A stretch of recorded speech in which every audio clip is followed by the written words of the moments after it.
नमस्कार प्यारे बच्चों, पीके ज्योग्राफी क्लासेस में आप सभी का स्वागत है। आज की वीडियो में हम करेंगे मानव भूगोल के मूल सिद्धांत, जो हमारी पुस्तक है उसके फर्स्ट जो हमारा चैप्टर है बेटा, मानव भूगोल प्रकृति एवं विषय क्षेत्र। उसके 50 महत्वपूर्ण क्वेश्चन हम आज करेंगे, 50 एमसीक्यू करेंगे, जो बहुत ज़्यादा इम्पोर्टेंट है आपके एग्ज़ाम पॉइंट ऑफ व्यू से, जो कि आपके आने वाले मिड टर्म एग्ज़ाम के लिए बहुत इम्पोर्टेंट है। इसके बाद आपका जो बोर्ड का एग्ज़ाम होना है उसके लिए ये बहुत ज़्यादा इम्पोर्टेंट है। अगर आप ज्योग्राफी में 100 में से 100 नंबर का टारगेट रखते हैं या 70 में से 70 नंबर का टारगेट रखते हैं, तो बच्चों आपको कोई भी क्वेश्चन गलत नहीं करना है। आपको सारे के सारे क्वेश्चन ठीक करने हैं और एमसीक्यू में गलती होने के चांसेस जो है वो बहुत ज़्यादा रहते हैं। तो इसलिए आज जो हम सीरीज शुरू करेंगे, हम हर एक चैप्टर से 40-50 मल्टीपल चॉइस क्वेश्चन बनाएंगे और उसका हम बहुत डीपली अध्ययन करेंगे, ताकि आने वाले एग्जाम्स में हमारा कोई भी क्वेश्चन गलत ना हो और हमारा एक भी नंबर कटने न पाए। इसके अलावा ये जो वीडियो है ये उन लोगों के भी लिए भी बहुत इम्पोर्टेंट है जो अभी अभी यूपी पीजीटी का या फिर अपना ईएमआरएस का एग्ज़ाम देने वाले हैं, क्योंकि बहुत सारे क्वेश्चन जो है केवीएस के एग्ज़ाम में आपको एनसीईआरटी से यूं के यूं देखने को मिले थे। तो हम पूरी एनसीईआरटी को कवर करने वाले हैं और इस तरीके की आपके लिए बहुत सारी वीडियो जो है इस सीरीज़ में आएंगी। तो चैनल पर बने रहें और नोटिफिकेशन के लिए बेल आइकन ज़रूर दबाएं। तो चलिए आज की वीडियो को शुरू करते हैं। इसमें हमने फर्स्ट चैप्टर के 50 मल्टीपल चॉइस क्वेश्चन जो है उनको शामिल किया है और आज की वीडियो हम शुरू करते हैं यहाँ से। ये है आपका फर्स्ट क्वेश्चन है आपका, निम्नलिखित कथनों में से कौन सा एक भूगोल का वर्णन नहीं करता है। एग्जाम में बच्चों आपसे बहुत बार गलती होती है कि आप क्वेश्चन को बहुत ध्यान से नहीं पढ़ते हैं, तो आपको बहुत ध्यान से पढ़ना है। यहाँ नहीं लिखा हुआ है, आपको ये बताना है कि इनका कौन सा भूगोल का वर्णन नहीं करता है। बच्चे क्या करते हैं कि ये नहीं पढ़ते नहीं हैं और निम्नलिखित में से कौन सा भूगोल का वर्णन करता है समझ लेते हैं। भूगोल का वर्णन इसमें समाकलनात्मक अनुशासन के रूप में, बिल्कुल भूगोल समाकलनात्मक अनुशासन है। मानव और पर्यावरण के बीच अंतर संबंधों का अध्ययन इसके अंतर्गत किया जाता है, ये भी बिल्कुल ठीक है। लेकिन हमें गलत ढूंढना है, हमें सही नहीं ढूंढना है कि कौन सा गलत है, हमें वो बताना है। द्वैधता पर आश्रित यानी कि डायक्टोमी है वहाँ पर, ये भी बिल्कुल ठीक है। तो गलत क्या है, लास्ट देखो डी में लिखा है कि प्रौद्योगिकी के विकास के फलस्वरूप आधुनिक समय में प्रासंगिक नहीं है। क्या ज्योग्राफी वर्तमान में प्रासंगिक सब्जेक्ट नहीं है? अगर नहीं है तो हम क्यों पढ़ रहे हैं?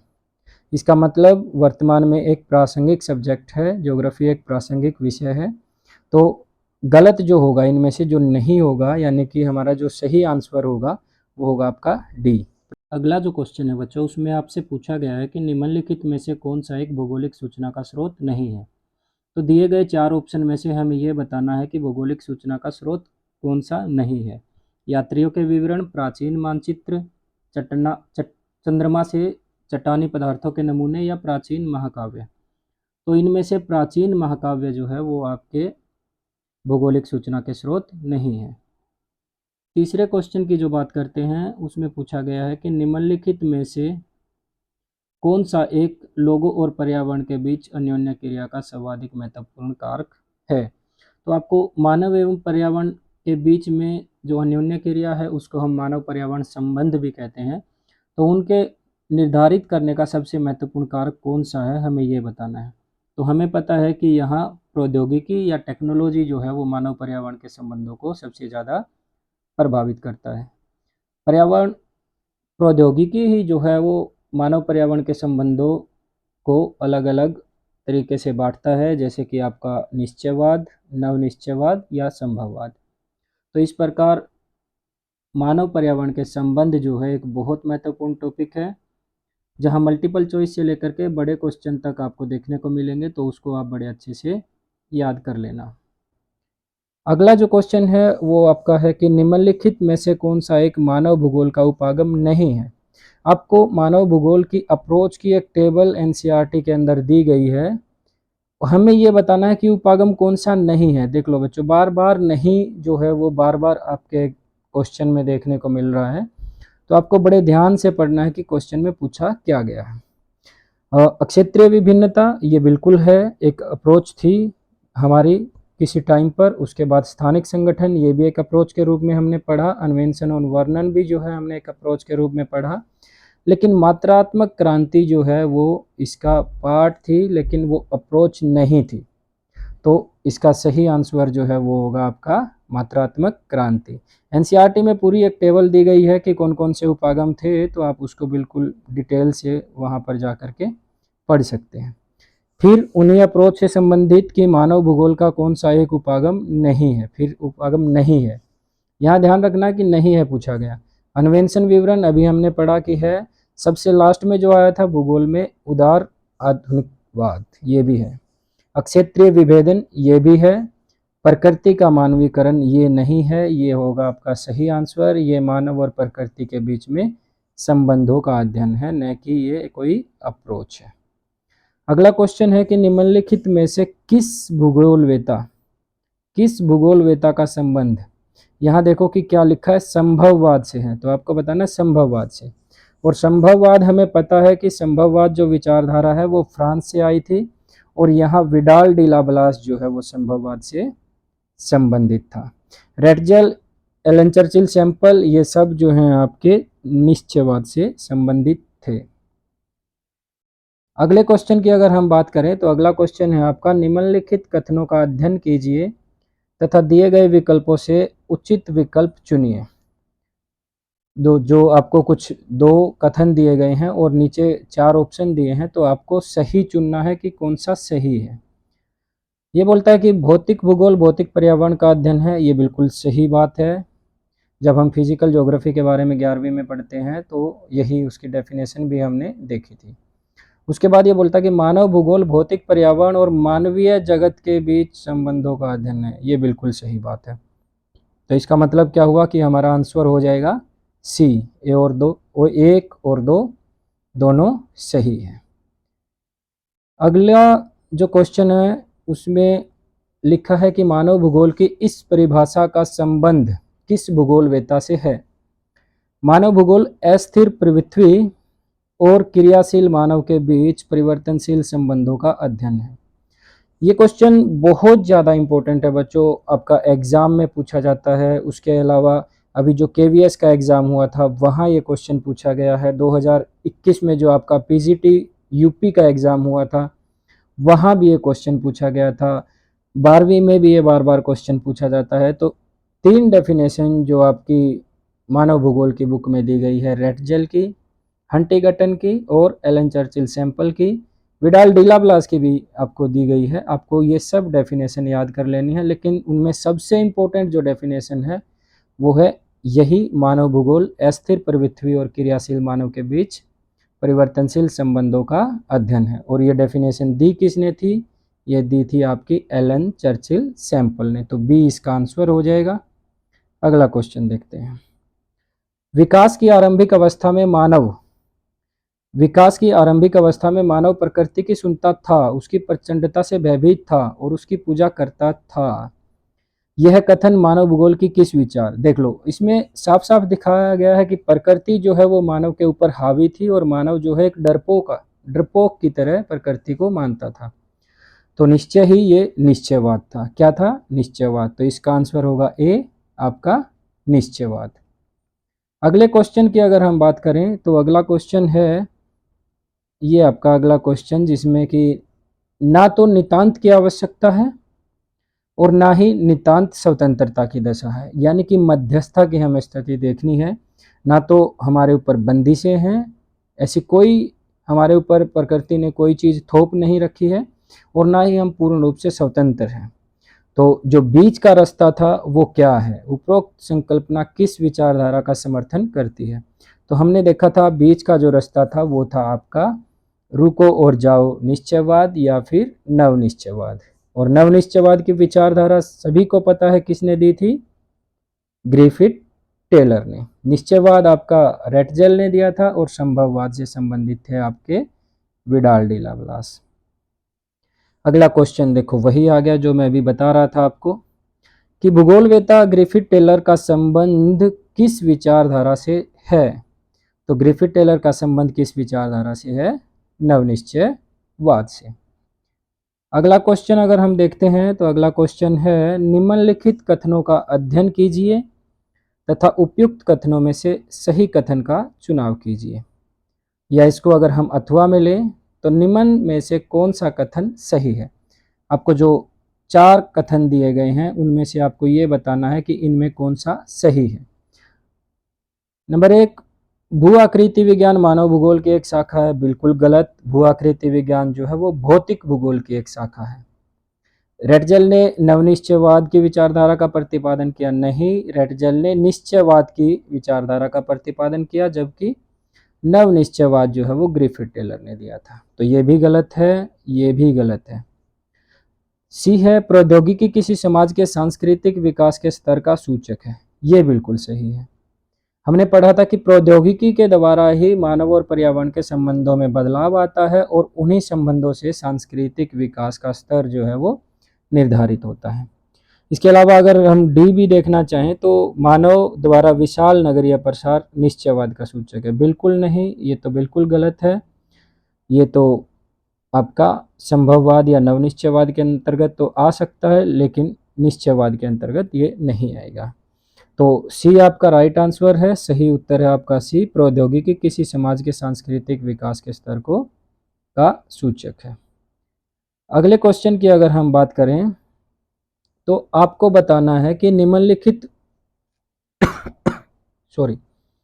निम्नलिखित उपागमों को उनके विकास के अनुसार क्रमबद्ध क्रम में व्यवस्थित कीजिए। तो जो अप्रोचेज हैं बच्चों उसको बहुत अच्छे से पढ़ लेना, वहाँ से क्वेश्चन आने के चांसेस काफ़ी ज़्यादा हैं। यहाँ 4 अप्रोचेज दी गई हैं आपको, प्रादेशिक विश्लेषण, क्षेत्रीय विभेदन, स्थानिक संगठन और अन्वेषण और विवरण। आपको ये बताना है कि इसको आपको क्रमबद्ध तरीके से लगाना है, सीरीज में आपको लगाना है और आपको बताना है कि कौन सा इनमें से सबसे पहले आएगा और कौन सा सबसे बाद में आएगा। तो अगर हम बात करें तो इनमें सबसे पहले जो आएगा वो आएगा आपका अन्वेषण और वितरण, यानी कि नंबर 4। तो नंबर 4 देखें तो यहाँ है और यहाँ है, तो हमें और देखना पड़ेगा। दूसरे नंबर पर जो इसके बाद आता है बच्चों वो आता है आपका प्रादेशिक विश्लेषण, वो दोनों में है। उसके बाद आपका स्थानिक संगठन नहीं, उसके बाद आता है तीसरे नंबर पर आता है आपका क्षेत्रीय विभेदन और लास्ट में आएगा आपका स्थानिक संगठन। तो इस हिसाब से अगर हम देखें तो बी जो है वो आपका राइट आंसर होगा। अगला जो क्वेश्चन है उसको अगर हम देखें, प्रौद्योगिकी समाज के सांस्कृतिक विकास के स्तर को इंगित करती है। बिल्कुल सही, अभी हमने ऊपर भी इसके बारे में चर्चा की थी। ये कथन दिया गया है, कारण इसके पीछे दिया गया है कि मनुष्य प्राकृतिक नियमों की बेहतर समझ विकसित करने के बाद ही प्रौद्योगिकी का विकास कर पाया है। ये भी बिल्कुल सही है। तो दोनों कथन सही हैं, आर ए की सही व्याख्या करता है। आपने अपनी बुक में पढ़ा होगा कि जो व्यक्ति जो है वो घर्षण के नियमों के बाद ही आग की खोज कर पाया था, तो अग्नि की खोज कर पाया था, वो सब जो है हमारे इस कारण की व्याख्या करते हैं। अगले क्वेश्चन की बात करें तो अगला क्वेश्चन है, भूगोल की 2 मुख्य शाखाएं हैं। तो जब हम ज्योग्राफी की बात हमने की थी तो हमने देखा था कि भूगोल की 2 मुख्य शाखाएं हैं, एक आपका भौतिक भूगोल और दूसरा आपका मानव भूगोल। तो भौतिक भूगोल और मानव भूगोल की 2 मुख्य शाखाएं हैं। अगले क्वेश्चन की अगर हम बात करें, यूनिवर्सल ज्योग्राफी पुस्तक किसने लिखी है। तो यूनिवर्सल ज्योग्राफी जो पुस्तक है बच्चों वो क्लूवेरियस ने लिखी थी। किसने लिखी थी? क्लूवेरियस ने लिखी थी। ये कुछ पुस्तक हैं जो कि काफ़ी इम्पोर्टेंट है, वो आपको याद करनी पड़ेंगी। ज्योग्राफिया, अगले क्वेश्चन को अगर हम देखें, ज्योग्राफिया जनरलिस सामान्य भूगोल नाम से पुस्तक किसने लिखी थी। तो ये जो पुस्तक है ये आपकी लिखी थी बर्नार्ड वेरेनियस, यानी कि ऑप्शन नंबर 1। उसके बाद अगले क्वेश्चन की अगर बात करें तो अगला क्वेश्चन है आपका, ज्योग्राफिया जनरलिस नामक पुस्तक के 2 भाग थे, कौन कौन से। तो हमने देखा था कि जो वरेनियस है उन्होंने भूगोल को 2 भागों में बांटा था। एक आपका सामान्य भूगोल और दूसरा आपका विशिष्ट भूगोल। तो ज्योग्राफिया जनरलिसिस के जो दो भाग हैं वो है आपका सामान्य भूगोल एवं विशिष्ट भूगोल, यानी कि ऑप्शन नंबर 2 आपका सही है। इसके बाद अगर हम अगले क्वेश्चन की बात करें तो अगला जो क्वेश्चन है वो है origin of species. Origin of species पुस्तक जो डार्विन ने लिखी थी, बहुत बार पूछा जाता है कि ओरिजिन ऑफ स्पीसीज पुस्तक किसने लिखी थी, तो आपको याद रखना है कि ये डार्विन ने लिखी थी। उसके अलावा ये कब प्रकाशित हुई थी, ये प्रकाशित हुई थी बच्चों 1859 में, यानी कि 1859 में। तो ऑप्शन नंबर बी जो है इसका सही आंसर है। अगला जो क्वेश्चन है ओरिजिन ऑफ स्पीसीज नामक पुस्तक किसने लिखी थी, तो अभी हमने बात की चार्ल्स डार्विन ने ये पुस्तक लिखी थी। उसके बाद अगर हम अगले क्वेश्चन की बात करें तो यहाँ है कि किताब अल हिंद नाम का ग्रंथ जो है वो किसने लिखा था, तो किताब अल हिंद जो ग्रंथ है आपका वो आपका लिखा था बच्चों अल बिरूनी ने, जो कि एक अरब विद्वान थे और उन्होंने किताब अल हिंद नाम की जो बुक है वो लिखी थी। एग्ज़ाम पॉइंट ऑफ व्यू से काफ़ी इम्पोर्टेंट है, काफ़ी बार टीचिंग एग्ज़ाम्स में इस बुक के बारे में पूछा गया है, इवन आपके यूजीसी नेट के एग्ज़ाम में इसको बहुत बार पूछा गया है, तो काफ़ी इम्पोर्टेंट बुक ये एग्ज़ाम के हिसाब से है। अगले क्वेश्चन की बात करें मानव भूगोल, आधुनिक मानव भूगोल का जनक, यानी कि आधुनिक मानव भूगोल का जनक किसे कहा जाता है, तो अगर आधुनिक मानव भूगोल के जनक की बात करें तो रेटचेल को कहा जाता है, यानी कि ऑप्शन नंबर बी जो है वो सही होगा। अगला क्वेश्चन है अर्धकुंडे नामक पुस्तक किसने लिखी थी, तो अर्धकुंडे जो बुक है बच्चों वो लिखी थी आपकी कार्ल रिटर ने। किसने लिखी थी आपकी ये बुक, कार्ल रिटर ने।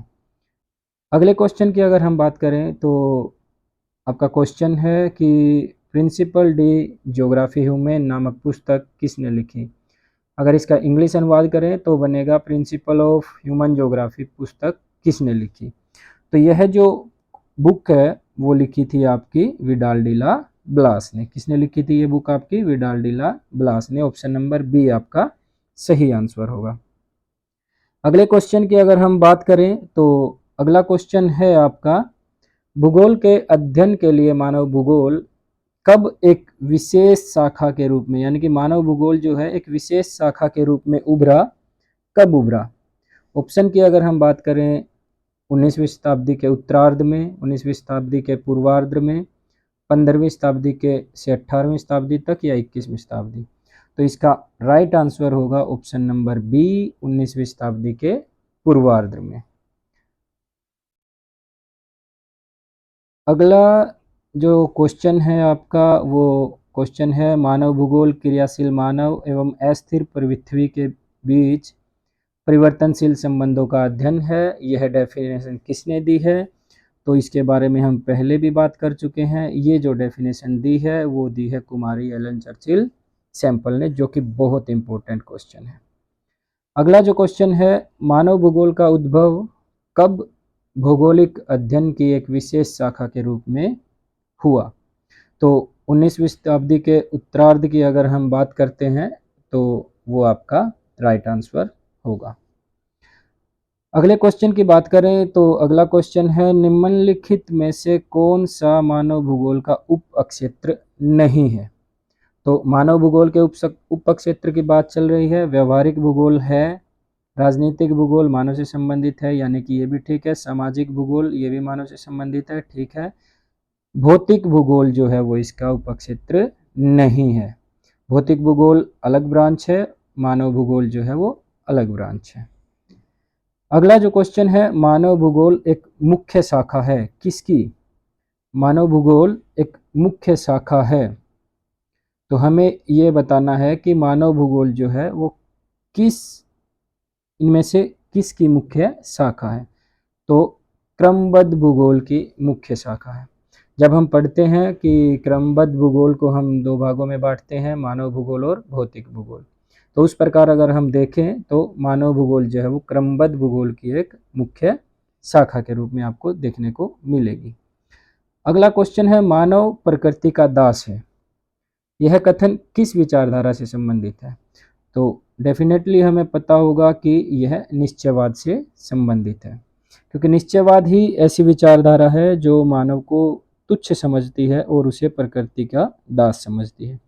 संभववाद में यह संभावना है कि मानव प्रकृति में बदलाव कर सकता है, और नवनिश्चयवाद यह विचारधारा थी कि मानव बदलाव तो करता है लेकिन वो प्रकृति के साथ सामंजस्य बनाने की कोशिश करता है।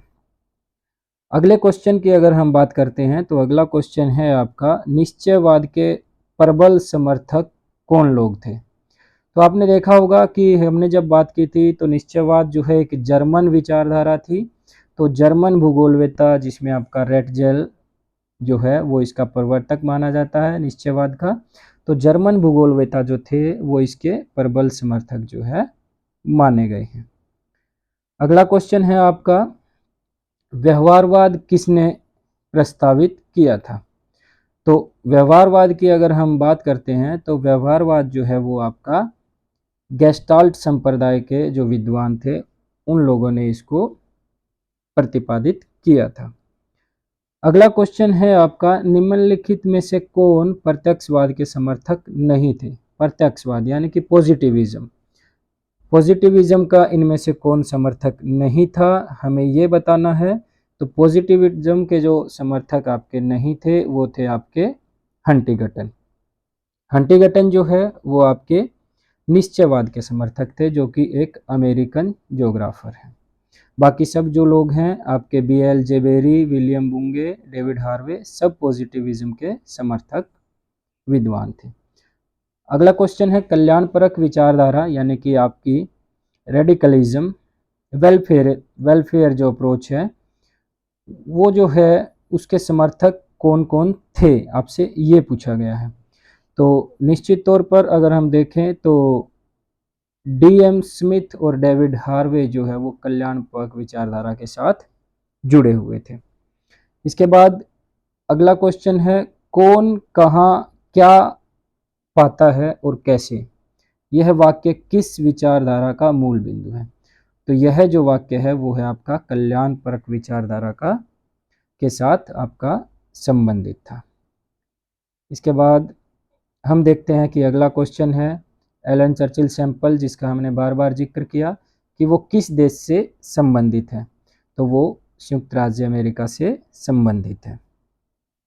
अगले क्वेश्चन की अगर हम बात करें, निम्नलिखित में से कौन सा भूगोलवेत्ता फ्रांस से संबंधित है। तो फ्रांस से संबंधित है आपका विडाल डी ला ब्लास। हंटिंगटन और सैंपल दोनों ही अमेरिका से संबंधित है। ट्रिवार्था जो है वो शायद हाँ वो भी आपका अमेरिकन ज्योग्राफर है। तो बचा कौन, आपका विडाल डी ला ब्लास, जिन्होंने संभववाद की विचारधारा का प्रतिपादन किया था। अगला क्वेश्चन है आपका, भूगोल की कौन सी उपशाखा मानव भूगोल से संबंधित नहीं है। तो ये क्वेश्चन रिपीट हुआ है। मानव भूगोल की से संबंधित जो आपकी नहीं है वो है आपकी भौतिक भूगोल, लेकिन इसमें ऑप्शन जो है वो आपके अलग है। पीछे जो ऑप्शन थे वो अलग थे, यहाँ इस क्वेश्चन में ऑप्शन जो है वो आपको अलग देखने को मिलेंगे। अगले क्वेश्चन की अगर हम बात करें, विडाल डी ला ब्लास ने किस उपागम का समर्थन किया था। तो उन्होंने समर्थन किया था आपका संभववाद का। अगला क्वेश्चन है, कौन सा तत्व भौतिक वातावरण का अंग नहीं है। तो जलवायु जो है वो भौतिक वातावरण का अंग है, धरातल भी है, जल भी है। तो कृषि जो है वो भौतिक वातावरण का अंग नहीं है, यह एक मानवीय क्रियाकलाप है। अगला क्वेश्चन है आपका, किसने नवनिश्चयवाद का प्रतिपादन किया था। तो नवनिश्चयवाद का प्रतिपादन आपका किया था ग्रिफिथ टेलर ने। उन्होंने ही नवनिश्चयवाद को ही हम रुको और जाओ निश्चयवाद के नाम से जानते हैं। अगला क्वेश्चन अगर हम देखें, कौन सा तत्व सांस्कृतिक वातावरण का अंग नहीं है। सांस्कृतिक वातावरण होता है मानव के द्वारा तैयार किया गया वातावरण या मानव के द्वारा तैयार की गई चीजें। गांव मानव से संबंधित है, पत्तन आपका बंदरगाह जिसको बोलते हैं मानव से संबंधित है, नगर यानी कि शहर मानव से संबंधित है, लेकिन जलवायु जो है वो भौतिक कारक है, वो सांस्कृतिक वातावरण का अंग नहीं है। अगला क्वेश्चन है आपका, किस सिद्धांत द्वारा अग्नि की खोज की गई? तो हमें पता है कि यहाँ पर घर्षण के सिद्धांत की अगर हम बात करें तो घर्षण के सिद्धांत के द्वारा जो है अग्नि की खोज की गई थी। अगला क्वेश्चन है कि किस तत्व को माता प्रकृति कहते हैं? तो हमें पता है बच्चों कि भौतिक पर्यावरण को हम माता प्रकृति के नाम से जानते हैं। अगला क्वेश्चन, उपनिवेश युग के में किस उपागम का मानव भूगोल में प्रयोग किया गया? उपनिवेश युग में किस उपागम का जो है मानव भूगोल में प्रयोग किया गया? तो उस समय जो है आपका प्रादेशिक उपागम जो है वो अपनाया गया था। अगले क्वेश्चन की बात करें तो अगला क्वेश्चन है, मनोविज्ञान मानव भूगोल की किस उपशाखा से संबंधित है? मनोविज्ञान मतलब साइकोलॉजी, वो मानव भूगोल की किस शाखा से संबंधित है? तो वो है आपका बच्चों व्यवहारवाद से। उसमें हम व्यक्ति के व्यवहार के बारे में अध्ययन करते हैं, तो व्यवहारवादी भूगोल से ये आपका संबंधित होगा। अगले क्वेश्चन की अगर हम बात करें महामारी विज्ञान भूगोल की किस उपशाखा से संबंधित है? तो महामारी विज्ञान जो है वो आपका चिकित्सा भूगोल से संबंधित होगा। अगला क्वेश्चन है, किस उपविज्ञान को जनांकीकी कहते हैं? तो जनांकीकी जो है वो आपका संबंधित है लोगों की संख्या से, लोगों के कैरेक्टरिस्टिक्स से। तो लोगों से जो संबंधित आपका अध्ययन जिसके अंतर्गत किया जाता है वो है आपका जनसंख्या भूगोल। और अंतिम क्वेश्चन है, आपको ये बताना है कि कौन सा कथन सत्य नहीं है। ध्यान दें कि हमें बताना है कि कौन सा सत्य नहीं है। प्रदूषण औद्योगिक विकास के कारण होता है, बिल्कुल सही है, ये होता है। भूतापन हरित गैसों के कारण होता है, ये भी बिल्कुल सही है, होता है। ओजोन गैस का ह्रास आदिम कृषि से है, नहीं, ये आपका सही आंसर होगा क्योंकि ये गलत है और हमें बताना है कि इनमें से कौन सा गलत है। ओजोन गैस का ह्रास आदिम कृषि से नहीं होता है, बल्कि ये वर्तमान में नगरीकरण और हमारा जो नगरीकरण का ही परिणाम, हमारा जो मानवीय जीवन है उसका परिणाम है।